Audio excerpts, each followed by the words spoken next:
Gide Maupassant bir yaz axşamında Janna öz xalası oğlu Jaka ərə gedirdi. Onlar bir-birlərini uşaqlıqdan tanıyırdılar. Ona görə də onların məhəbbəti kübar mühitində qəbul olunmuş qaydalardan, zahiri utancaqlıq əlamətlərindən uzaq idi. Onlar bir yerdə böyümüş və tərbiyə almışdılar və heç ağıllarına gəlmirdi ki, bir-birlərini sevirlər. Biraz nazlı qəmzəli olan bu cavan qız öz xalası oğlunu hətta hərdən cinləndirirdi də. Qız onun gözəl göyçək olduğunu bilir. Hər dəfə rastlaşanda ürəkdən onu öpürdü. Ancaq bu öpüşdən heç vaxt titrəmirdi. Onun bədənini təpədən dırnağa qədər gizilti bürümürdü. Jak isə heç nə ağlına gətirmir.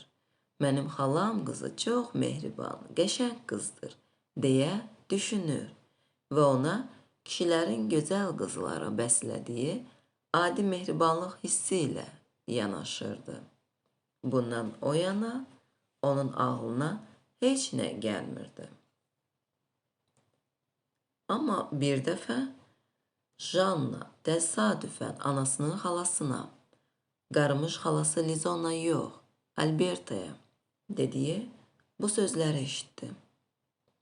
Səni inandırıram ki, bu uşaqlar bir-birlərini sevəcəklər.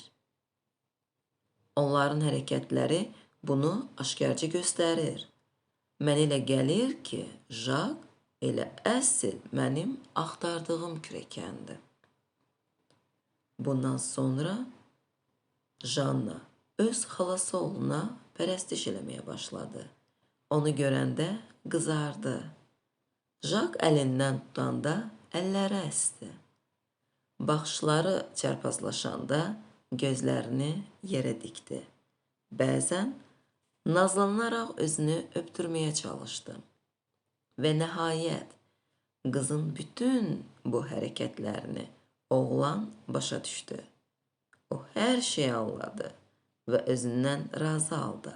Hərarətlə qızı qucaqladı və qulağına pıçıldadı. Sevirəm, səni sevirəm. Elə o gündən şirin-şirin söhbət etməyə, öz məhəbbətlərini bildirmək üçün lazım olan bütün incəliklərə əl atmağa başladılar. Onlar balacalıqdan bir-birlərinə isnişdikləri üçün indi heç nədən çəkinmədən, sıxılıb utanmadan bir-birlərini oxşayıb nazlandılar. Jak yemək otağında 3 qarının, 3 bacının, öz anasının, Jannanın anasının və xalası Lizonun gözü qabağında nişanlısını öpməyə başladı. Onlar bütün günü meşədə, kiçik çayın sahilində, çöl çiçəklərinin səpələndiyi şehli çəmənlikdə gəzib dolaşdılar. Onlar pak, təmiz nəvazişlərdən, mehriban oxşamalardan, bir-birinin əlini sıxmaqdan, ehtiraslı baxışlarını uzun müddət bir-birinin üzünə zilləyib baxmaqdan zövq ala-ala, səbirsizliklə toylarını gözləyirdilər. Elə bil onların ruhu birləşmişdi. Onlar bir-birlərini hərarətlə qucaqlayanda, hələ özlərinə də o qədər aydın olmayan, ehtiraslı bir arzudan titrəyirdilər. Dodaqları həyəcanlı bir çağırış gözləyirdi. Elə bil puskuda dayanmışdı. Səbr edir, vədlər verirdi. Onlar bəzən bütün günü öz ehtiraslarını cilovlamaqdan, yorulmuş halda ülvi nəvazişlərə qərq olaraq gəzib dolaşırdılar. Axşamlar isə anlaşılmaz taqətsizlik onları əldən salırdı. Özləri də səbəbini bilmədən dərindən kökslərini ötürürdülər.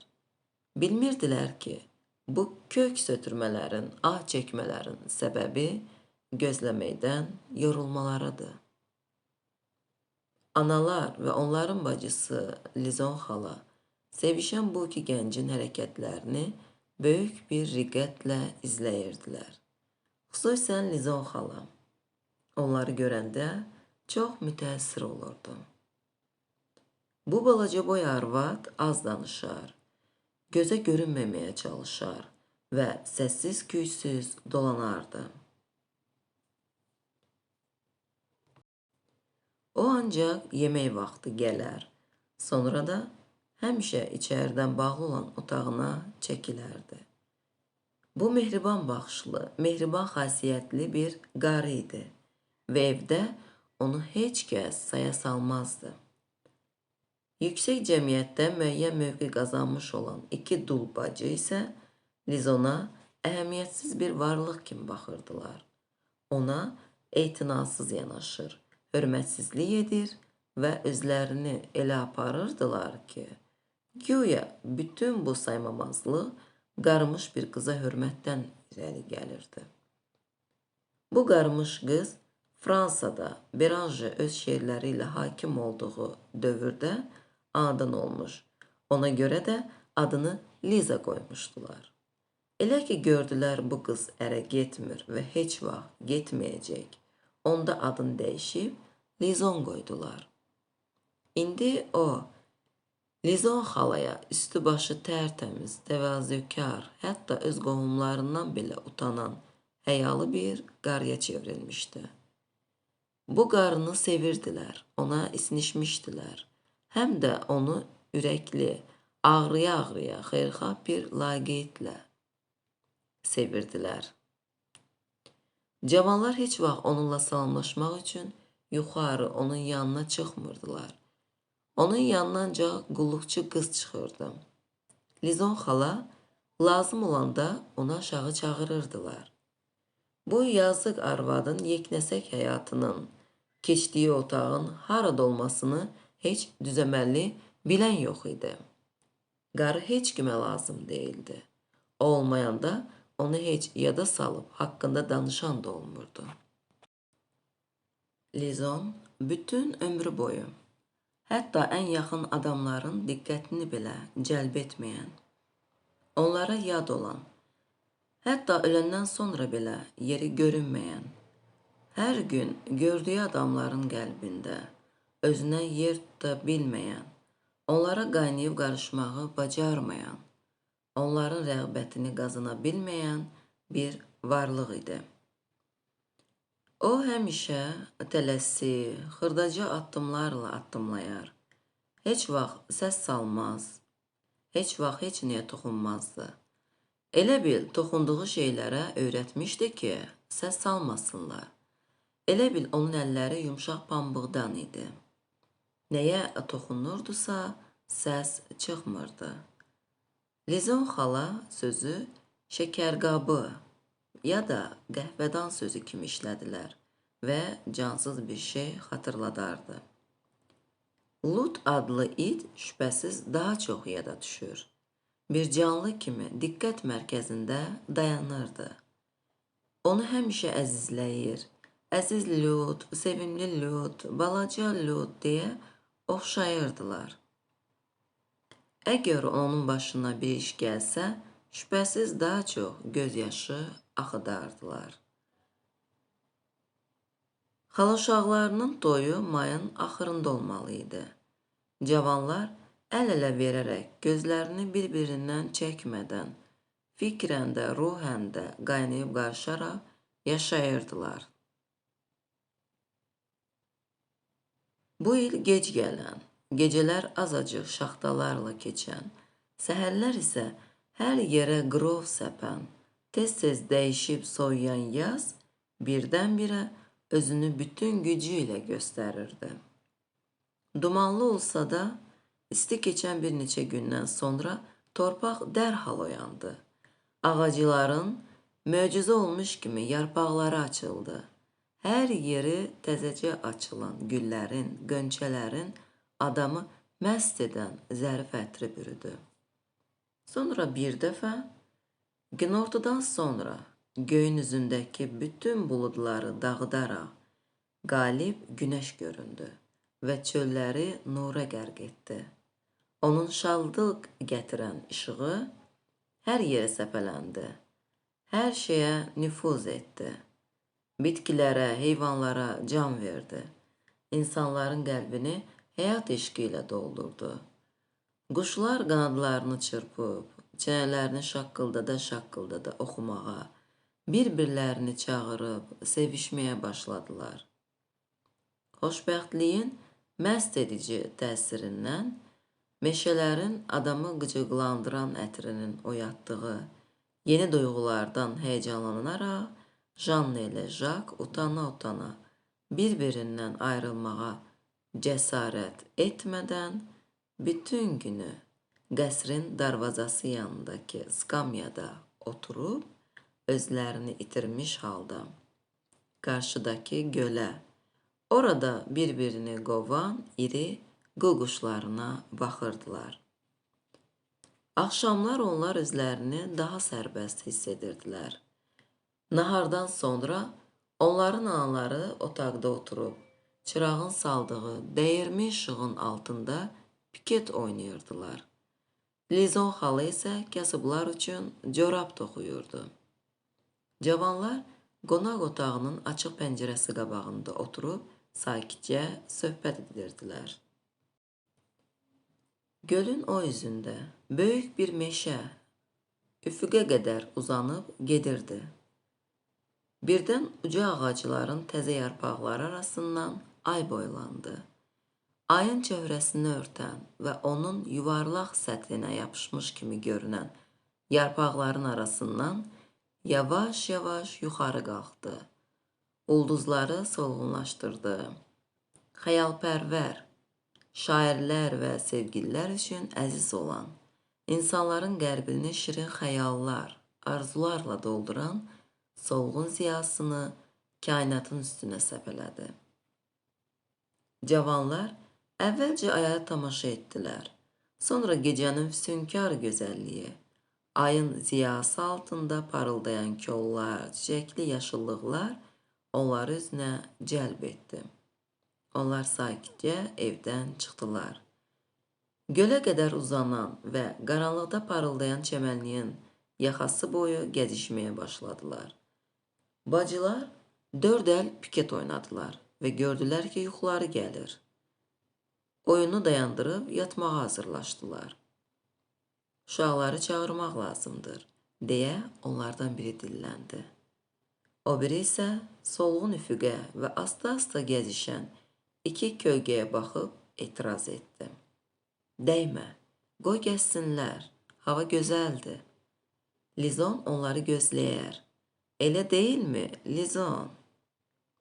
Qarımış qız gözlərini qaldırıb, ürkək baxışlarla onları süzdü və qorxa-qorxa cavab verdi. Əlbəttə, mən onları gözləyərəm. Və bacılar öz otaqlarına getdilər. Onlar gedəndən sonra Lizon xala əlindəki işi yarımçıq qoydu. Yumağı, iynələri kreslonun üstünə atdı və pəncərənin öz taxtasına söykənərək gecənin gözəlliyinə tamaşa etdi. Sevgililər yorulmadan çəmənlikdən evin pilləkənlərinə və evin yanından çəmənliyə qədər gedib gəlirdilər. Onlar əl-ələ tutaraq hər şeyi unutmuş və onları əhatə edən bu şeiriyyətə qaynayıb qarışmışdılar. Birdən Janna dördkünc pəncərənin işığında dayanan qarmış qızı gördü. Bir ora bax, dedi. Görürsənmi? Lizon xala bizə baxır. Jak başını qaldırdı. Elədir, dedi. Lizon xala bizə baxır. Onlar eşqdən məst olmuş halda asta-asta gəzinmələrində davam etdilər. Ota şeh düşmüşdü. Cavanlar ayaqlarını vuranda diksindilər. Qaydaq evə, deyə Janna dilləndi. Və onlar geri qayıtdılar. Onlar evə gələndə Lizon xala əvvəlki kimi başını aşağı salıb öz işini görürdü. Onun arıq barmaqları elə bil yorğunluqdan titrəyirdi. Janna ona yaxınlaşdı. Xala, biz getdik yatmağa. Qarımış qız gözlərini qaldırdı. Onun gözləri qızarmışdı. Elə bil ağlamışdı. Jak və nişanlısı buna əhəmiyyət vermədilər. Ancaq cavan oğlan gördü ki, nişanlısının çəkmələri şeha batıb. Həyəcanlandı və qayğıkeşliyi ilə soruşdu. Sənin qəşəng, bəmbay ayaqcıqların üşümür ki. Birdən Lizon xalanın barmaqları titrədi. Toxuduğu corab əlindən düşdü. Yumaq döşəmənin üstü ilə dığırlandı və o əlləri ilə üzünü örtüb hıçqırmağa başladı.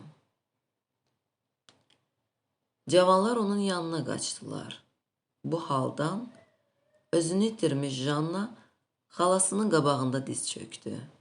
Onun əllərini üzündən götürdü və soruşmağa başladı. Lizon xala, sənə nə oldu? Sənə nə oldu, Lizon xala? Yazıq qarım, dərdindən acı alma kimi büzüşərək, hıçqıra-hıçqıra, göz yaşı içində cavab verdim.